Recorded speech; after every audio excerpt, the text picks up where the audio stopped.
että joku ei ole vielä ehtinyt lukea kirjaa. Esitämme ydinainesanalyysin maisteri Brunilan suluissa väitöskirjasta Parasta ennen. Tasa-arvotyön projektitapaistuminen. Läpileikkaavana teemana esityksessämme kulkee luotettavuuden ja objektiivisuuden pohdinta.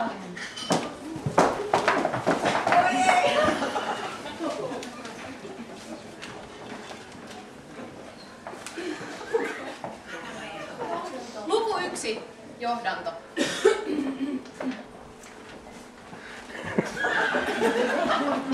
Paperin tehtaassa tehtiin selvitys miesten ja naisten töistä. Ja huomattiin, että he tekevät täysin eri töitä. Naiset tekevät yleensä raskaampia töitä kuin miehet.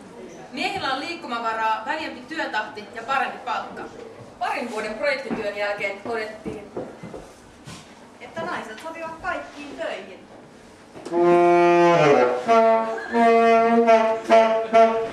Ole rohkea! Ole haluttu! olen mies!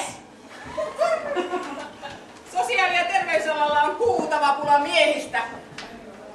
Onko sinussa tarpeeksi miestä ottaa haaste vastaan? Ja kouluttautua alalle, jossa miehet viedään käsistä.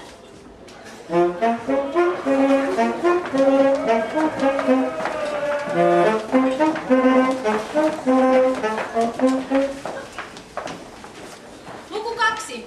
Aineiston tuotanto ja tutkijan asento. Tervetuloa kaikki tähän EU-projektikoulutustilaisuuteen. ISR-toiminnan tavoitteena on etsiä, kokeilla, tuottaa ja toteuttaa ratkaisuja kansalliseen työvoima-, koulutus- ja elinkeinopolitiikkaan sekä levittää projekteissa syntyneitä hyviä käytäntöjä. Projektien toiminnan keskeisiä periaatteita on, että niissä kehitetyt tulokset ja mallit jäävät elämään myös projektien jälkeen. Hyvät käytännöt ja niiden levittäminen ovat siis hyvin keskeisessä asemassa ESR-hankkeiden toteutuksessa. Ongelmaksi on noussut kuitenkin hyvät käytännöt, joiden määrittely, mitä hyvällä käytännöllä oikeastaan tarkoitetaan ja milloin joku käytäntö on riittävän hyvä. Tällä luennolla esitän näkemyksiäni hyvien käytäntöjen määrittelemiseksi ja pyrin selkeyttämään hyvät käytännöt käsitteet. Tavoitteenani on antaa projektien kanssa toimiville ideoita ja käytännön työkaluja, jotka voisivat auttaa projekteja tunnistamaan hyviä ja toimivia käytäntöjä omassa työssään sekä antaa joitakin konkreettisia esimerkkejä hyvien käytäntöjen levittämisestä ja projekteissa saavuttujen tulosten laajemmasta hyödyntämisestä.